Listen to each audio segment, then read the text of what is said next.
everyone, welcome back to the channel. Today has been a crazy day. I've been staring at the screen for hours trying to process what just happened in Y&R, and my head is completely exhausted. What terrible thing is happening to Nick? What is Matt planning to do to Nick? The plot is heating up, leaving viewers stunned. Do you think Matt will dare to kill Nick? What is his motive?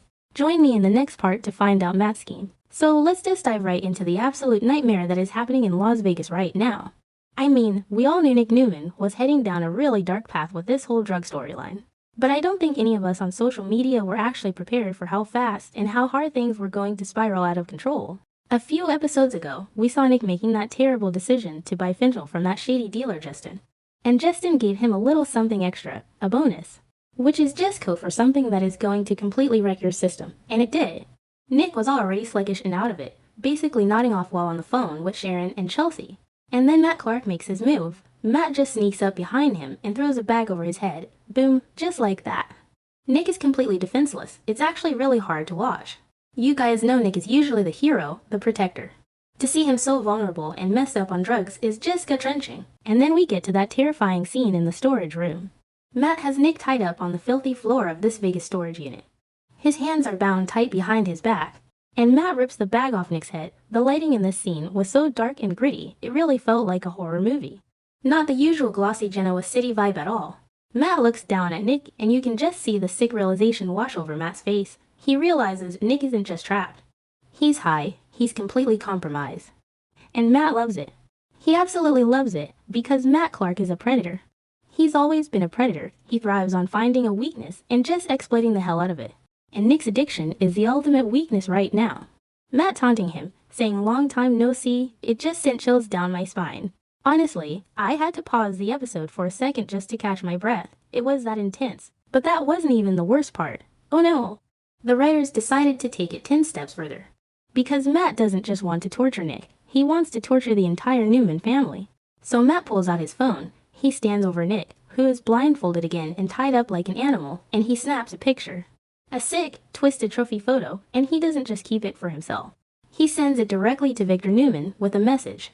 An anonymous text that just read, "Welcome back, Newman. The game has just begun." I mean, what were they thinking? That is so incredibly dark. But it's also brilliant television, let's be real. It's exactly the kind of psychological warfare that makes Matt Clark such an iconic villain. He knows exactly how to hit Victor where it hurts the most. So let's talk about Victor's reaction, because this was a masterclass in acting. Victor is sitting there, probably plotting his next move against Jack Abbott or Kane Ashby or whoever is on his hit list today. And his phone buzzes. He looks down at the screen. And you guys, the color literally drained out of Victor Newman's face. The great Victor Newman, the man who is never scared of anything. The man who just kidnapped Jack and dropped him on a yacht without batting an eye. He looked at that photo of his son, bound and blindfolded, and he was terrified. You could see the shock hit him first. Then the fear, and then the absolute volcanic rage. It was like a switch flipped, because nobody messes with Victor's kids. Nobody. And the thing is, this isn't just a random kidnapping. This is Matt Clark. The history here is so deep and so dark. The past just came rushing back in that one single moment. We all remember what Matt did years ago, how he ripped out his own breathing tube just to frame Nick for it and send him to prison. Matt has always been obsessed with destroying Nick. He has this deep-seated, psychotic hatred for the Newman family. So when Victor sees that message, "Welcome back, Newman," he knows exactly what it means. The boogeyman is back. The old wounds are ripped wide open. All that trauma and danger from years ago is suddenly right back on their doorstep. And Victor knows how far Matt is willing to go. Matt has nothing to lose, which makes him the most dangerous kind of enemy. The panic that sets in is just palpable. Victor immediately starts trying to call Nick. Ring, ring, ring, straight to voicemail. He tries again. Nothing. The dread is just suffocating at this point. You can feel the panic spreading through the screen. Victor is pacing. His hands are shaking. Maybe I'm being too dramatic, but it really felt like the whole world stopped for a second. Victor realizes he is completely out of control of this situation. His son is in the hands of a madman in Las Vegas, miles and miles away from his protection, and Nick is an addict right now. He's not thinking straight. He can't fight back. He's completely at Matt's mercy. So what does Victor do? He does what Victor always does when the walls are closing in. He calls an emergency family meeting. He summons everyone, and I mean everyone. The entire Newman family is suddenly thrown into absolute chaos. They all gather, and the tension in that room is so thick you could cut it with a knife. You have Victoria, who has been blindly defending Victor's horrible actions lately. You have Nikki, who is currently plotting a hostile takeover against Victor with Jack Abbott.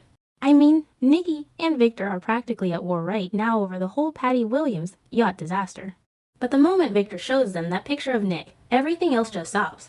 The petty squabbles, the corporate backstabbing, the divorce threats, it all vanishes. Because that's how the Newmans operate. Right. They will tear each other to shreds on a Tuesday, but if an outsider attacks one of their own on a Wednesday, they circle the wagons. They become an impenetrable fortress. It's so typical for this show, but it works every single time.